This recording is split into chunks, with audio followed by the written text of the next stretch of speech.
The crystal chandeliers of the Grand Metropolitan Hotel cast dancing shadows across the marble floor as Sophia Chen adjusted her simple black dress for the third time. She stood at the edge of the crowded ballroom, watching her colleagues from Sterling Tech Corporation laugh and mingle in their designer gowns and expensive suits. The annual company gala was supposed to be the highlight of the year, but for Sophia, it felt more like a reminder of how invisible she truly was. A wallflower's perspective from her corner near the towering flower arrangements, Sophia observed. The social hierarchy that ruled her workplace.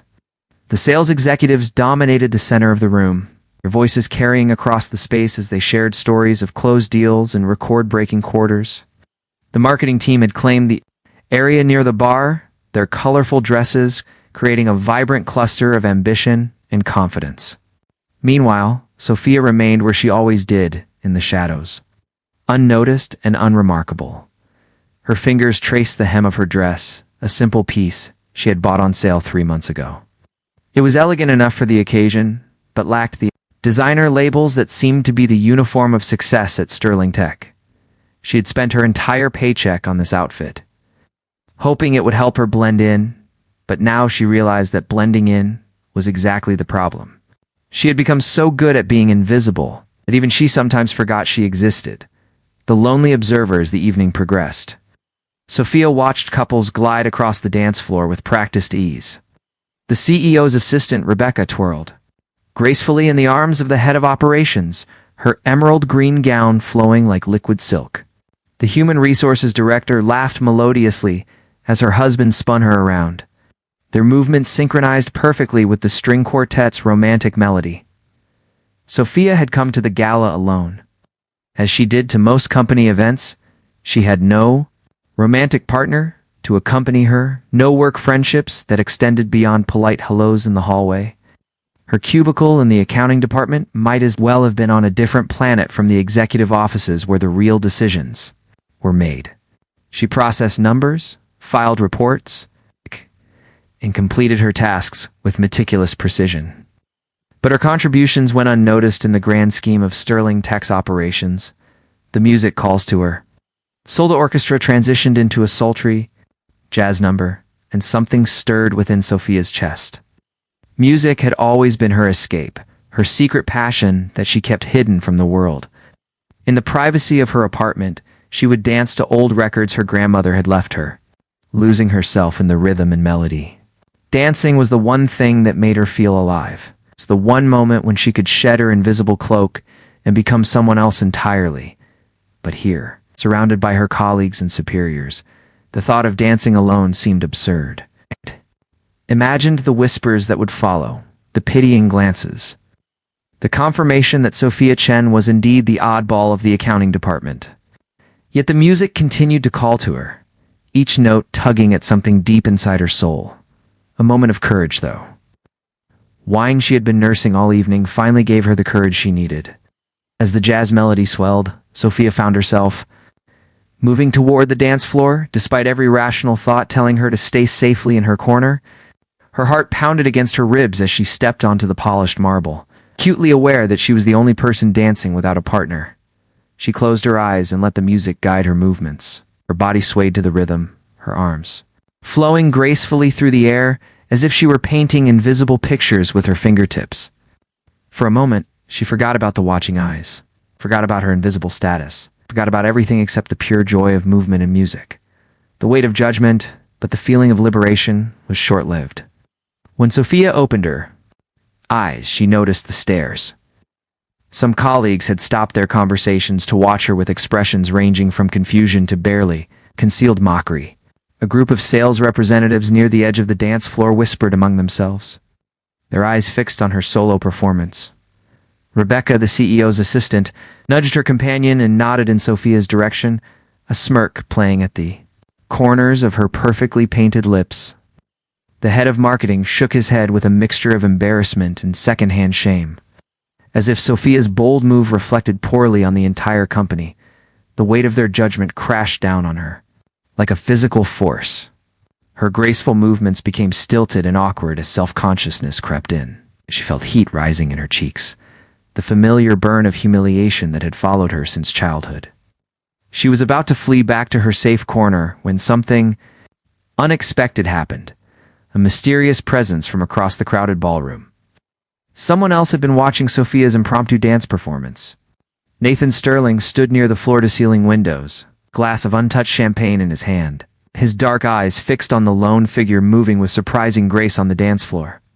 Unlike the others who watched with judgment or amusement, Nathan observed with genuine fascination. As the heir to Sterling Tech Corporation, Nathan had attended countless corporate events, each one blending into the next in a monotonous parade of small talk and strategic networking. He had grown tired of the predictable social choreography, the same conversations about market trends and quarterly projections, the same faces saying the same things with practiced corporate smiles. But this woman dancing alone captured his attention, in a way that nothing had in months. There was something authentic about her movement, something unguarded and genuine that stood in stark contrast to the calculated performances happening all around them. She danced as if the music lived inside her, as if she had been waiting her entire life for this moment to express something that words could never capture. The decision that changes everything. Ethan had spent the entire evening fulfilling his obligations as the company's future leader, making appearances at every important conversation, ensuring that key clients felt valued and appreciated. He had smiled until his face ached, laughed at jokes that weren't funny, and discussed business strategies that would shape the company's future. But watching this woman dance alone awakened something in him that had been dormant for far too long, without fully understanding his own motivations. Nathan set down his champagne glass and began walking toward the dance floor. He moved with quiet confidence, his expensive suit fitting him like a second skin, his presence commanding attention. From everyone in his path, conversations paused as he passed, colleagues straightening their postures and adjusting their expressions in the presence of their future CEO. But Nathan's attention remained focused solely on the woman who continued to dance despite the whispers and stares. As he drew closer, he could see the vulnerability in her movements, the way she tried to shrink back into herself, even as the music demanded that she expand and flourish. He recognized something in her that he had seen in his own mirror during countless lonely nights, the courage to be authentic in a world that rewarded conformity. The Aproktofia was preparing to retreat from the dance floor when she sensed someone approaching. She opened her eyes to find a tall, impeccably dressed man walking directly toward her with purposeful strides. His dark hair was perfectly styled, his jaw strong and defined, his eyes holding an intensity that made her breath catch in her throat. Had never seen him before, which was unusual, since she prided herself on knowing every face in the company, even if they didn't know hers. He carried himself with the kind of confidence that spoke of power and success. It's the sort of man who commanded boardrooms and closed million-dollar deals before breakfast. As he reached the edge of the dance floor, his hand toward her with a smile that seemed both gentle and knowing. The gesture was simple but profound in its implications. In a room full of people who had overlooked her, dismissed her, or pitied her, here was someone offering to join her in her moment of vulnerability. The invitation, "May I have this dance?" he asked, his voice carrying a warmth that seemed to wrap around her like a comfortable embrace. The question was posed as a request rather than a command, giving her the power to accept or decline without pressure or expectation.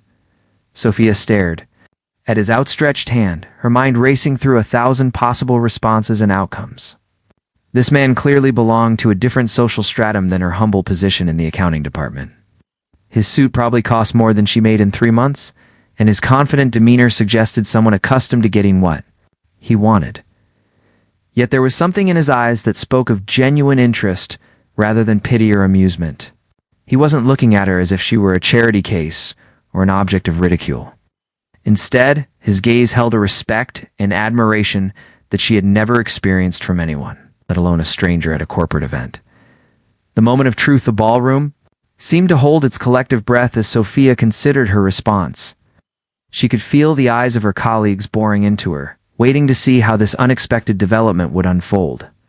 Part of her wanted to decline politely and retreat to the safety of her invisible corner, where she could nurse her embarrassment in private and avoid creating any more spectacle. But a larger part of her, the part that had been awakened by the music and emboldened by wine and circumstance, recognized this as a turning point. This was her chance to step fully into the moment, to embrace the very thing that made her different rather than hiding from it. This handsome stranger was offering her exactly what she had been unconsciously hoping for: validation, partnership, and the chance to dance without apology. With a courage that surprised even herself, Sophia placed her hand in his, feeling the warmth and strength of his fingers as they gently closed around hers. "I would love to," she replied, her voice steadier than she felt inside. The dance begins as the mysterious man led her toward the center of the dance floor. Sophia felt as if she were stepping into a fairy tale. The whispers from the sidelines faded into background noise as he placed his other hand gently on her waist, maintaining a respectful distance while creating an intimate bubble around the two of them. The orchestra, as if sensing the significance of the moment, transitioned into a slow, romantic waltz that seemed to have been composed specifically for this dance. As they began to move together, Sophia discovered that her mysterious partner was as skilled a dancer as he was confident. A leader. He guided her with subtle pressure and gentle cues, allowing her natural grace to shine while providing the structure and support she needed to feel secure. For the first time in her adult life, Sophia felt truly seen. Not as the invisible accounting clerk who processed numbers in cubicle 247. Not as the awkward wallflower who attended company events alone, but as a woman worthy of attention, respect, and perhaps even admiration. As they glided across the marble floor, she caught glimpses of her colleagues' shocked expressions. But their opinions no longer seemed to matter. In the arms of this stranger, Sophia Chen was no longer invisible. She was luminous, graceful, and completely, utterly alive. As the waltz came to an end, Sophia found herself breathless. Not from the dancing, but from the intensity of the connection she felt with this mysterious stranger. They had moved together, as if they had been partners for years, each step perfectly synchronized, each turn executed with graceful precision. When the music faded, he kept her hand in his for a moment longer than necessary, his thumb gently brushing across her knuckles. "Thank you for the most beautiful dance I've had in years," he said, his voice carrying a sincerity that made her heart flutter. "I'm Nathan, by the way. Nathan Sterling." The name hit Sophia like a lightning bolt. Sterling, as in Sterling Tech Corporation, as in the company that employed her, was in the heir to the billion-dollar empire that had started as a small software company and grown into one of the most influential technology corporations in the world. She had been dancing with Nathan Sterling, the man whose photograph hung in the lobby next to his father's, the future CEO who was supposed to take over the company within the year. Her face must have shown her shock, because Nathan smiled gently, understanding immediately what was happening in her mind. "I see you've figured out who I am," he said, still holding her hand. "I hope that doesn't change anything about this moment we just shared. The secret conversation, Mr. Sterling, I had." "No idea," Sophia stammered, suddenly aware of every eye in the ballroom focused on them. "I work for your company. I'm in accounting. I'm nobody important." Nathan's expression shifted, a flash of something that might have been disappointment crossing his features.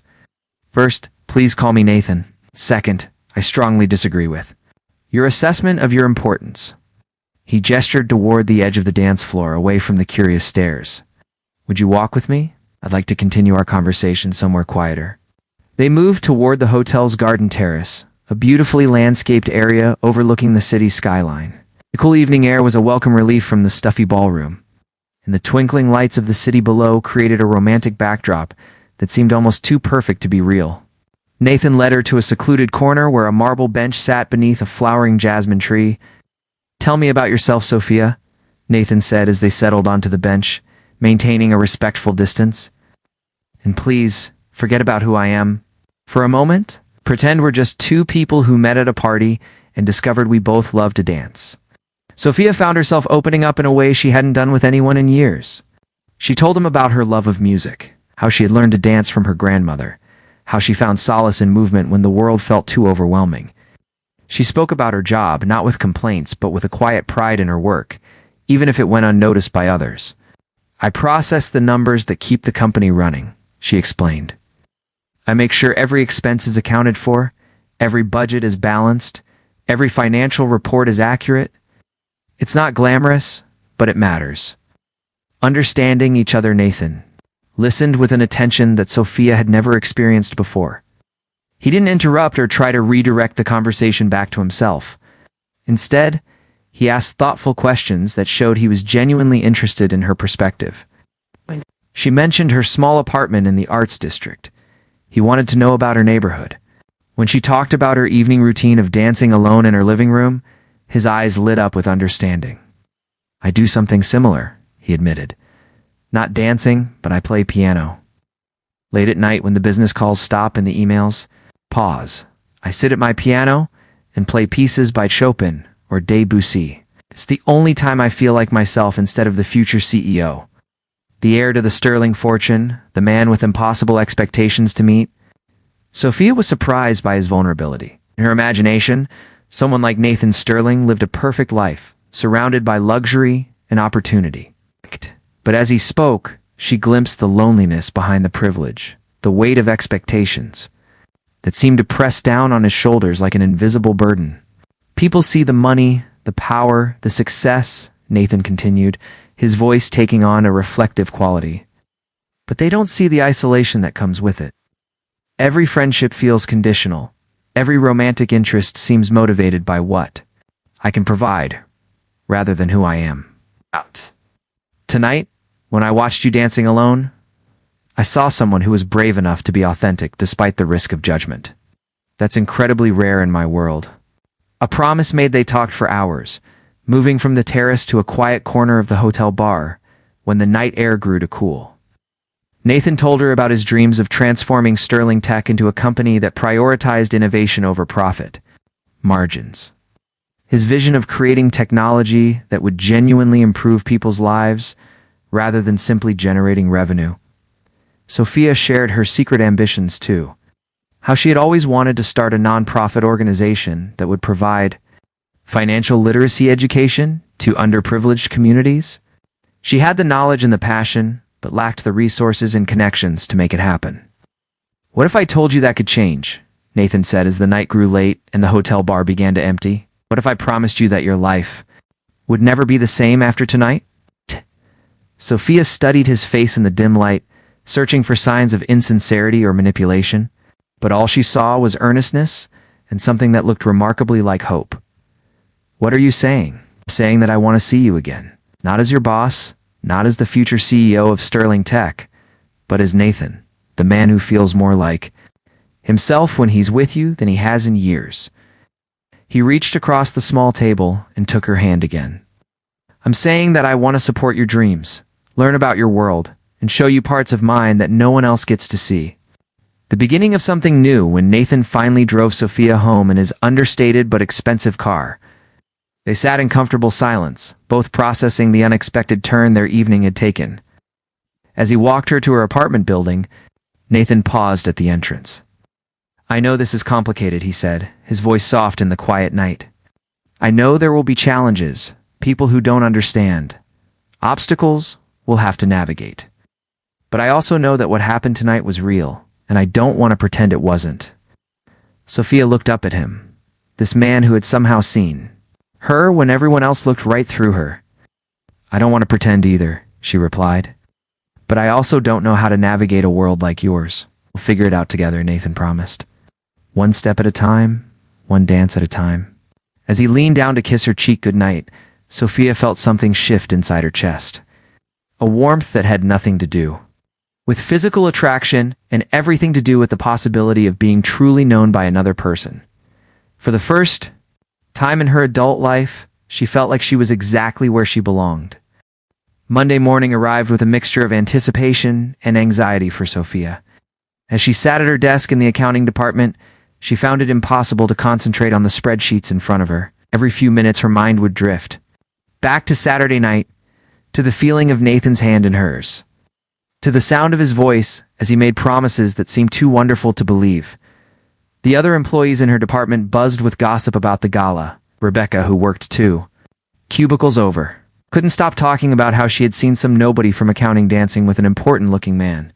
The irony wasn't lost on Sophia that Rebecca was talking about her without realizing it. It's further proof of how invisible she had become in her own workplace. But Nathan had kept his word. On Tuesday, A beautiful arrangement of jasmine flowers appeared on her desk with a note that simply read, "Thank you for the most perfect evening. N." On Wednesday, she received an email from the company's continuing education department, informing her that she had been selected for a leadership development program that would prepare her for advancement opportunities within the company. Growing confidence as the weeks passed, Sophia began to notice changes in herself that went beyond Nathan's thoughtful gestures. The confidence she had felt on the dance floor seemed to be seeping into other areas of her life.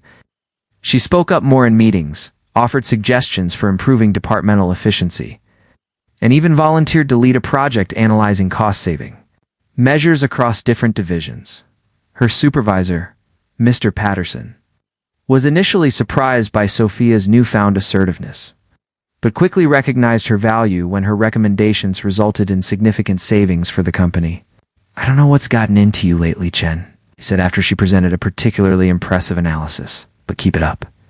This is the kind of work that gets noticed by upper management." Nathan and Sophia had been meeting secretly, careful to avoid any appearance of impropriety that might jeopardize her position or his reputation. They would rendezvous at small cafes in neighborhoods where they were unlikely to encounter Sterling. Tech employees take long walks in parks across the city and spend evenings at cultural events where they could blend into anonymous crowds.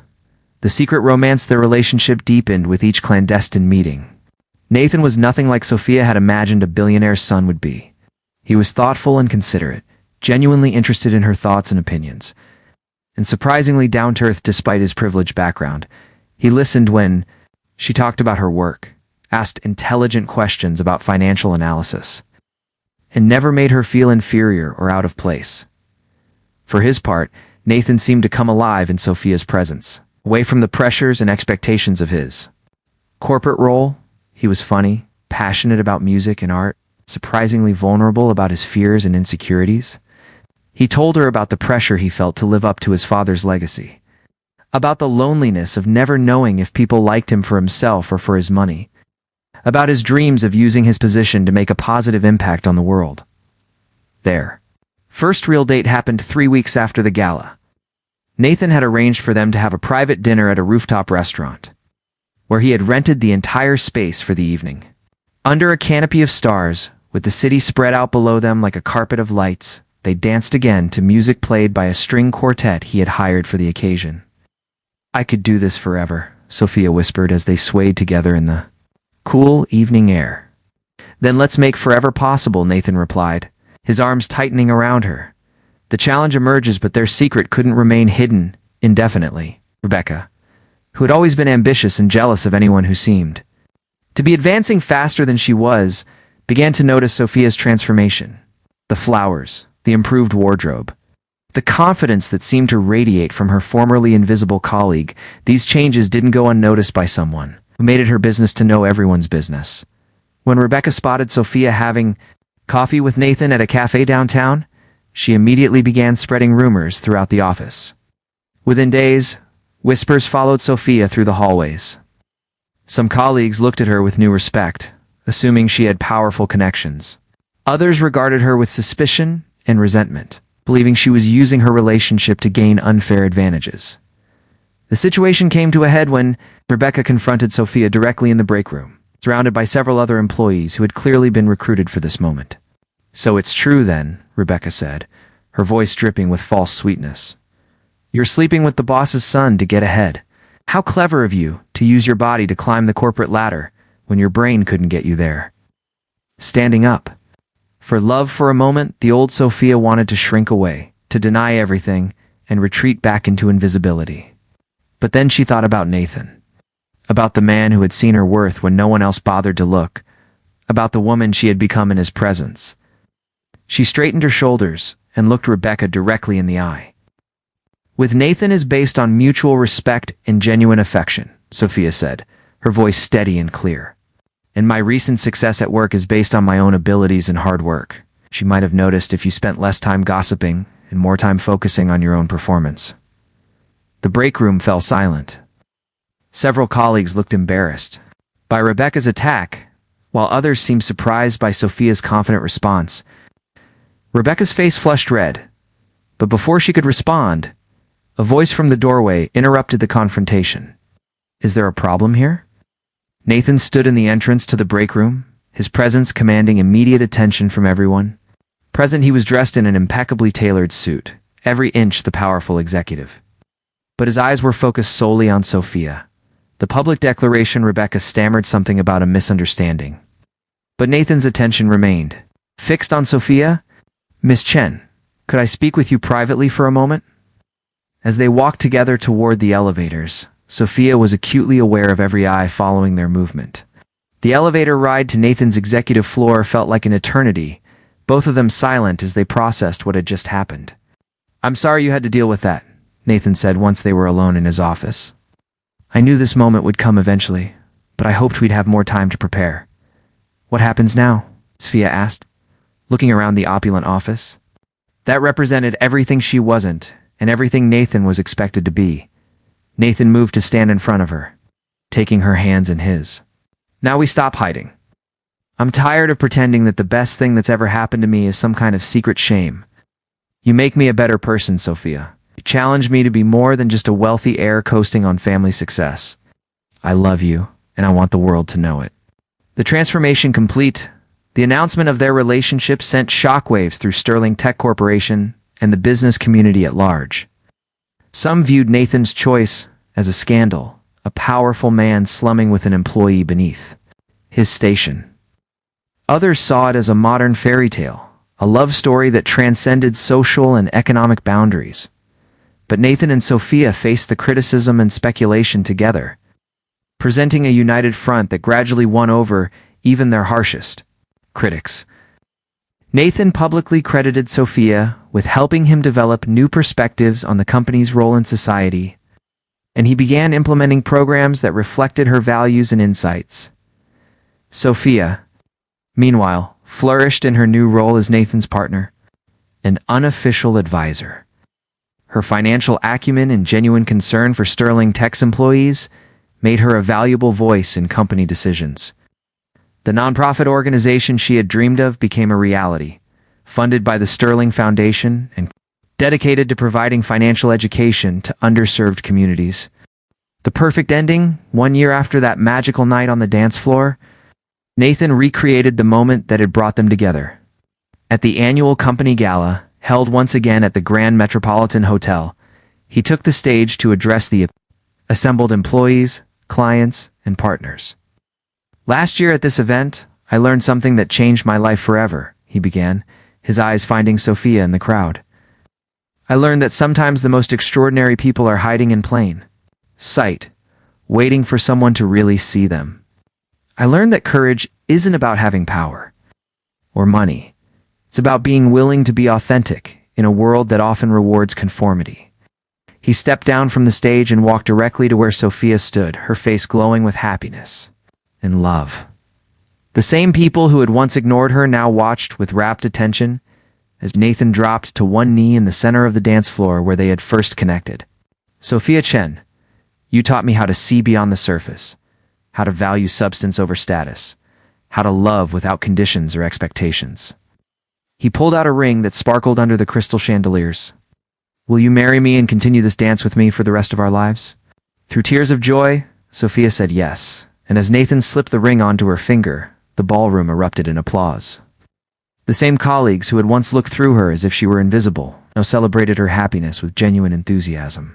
As they danced together once more on the same floor where their love story had begun, Sophia marveled at how completely her life had changed. She was no longer the invisible girl in accounting. She was a woman who had found her voice, her confidence, and her true love, all because she had been brave enough to dance alone and open enough to accept the hand that was offered to her. Nice. In Nathan's arms, surrounded by the music and lights and the goodwill of people who had learned to see her as she truly was, Sophia knew that some fairy tales really do come true. Sometimes all it takes is the courage to be yourself and the wisdom to recognize love when it finds you on a crowded dance floor. Their wedding 6 months later was a celebration not just of their love, but of the transformative power of seeing. In being seen, Sophia walked down the aisle, not as the invisible accounting clerk she had once been, but as the confident, radiant woman she had always been inside. waiting for the right moment and the right person to help her shine. And they lived, danced, and loved happily ever after. The end.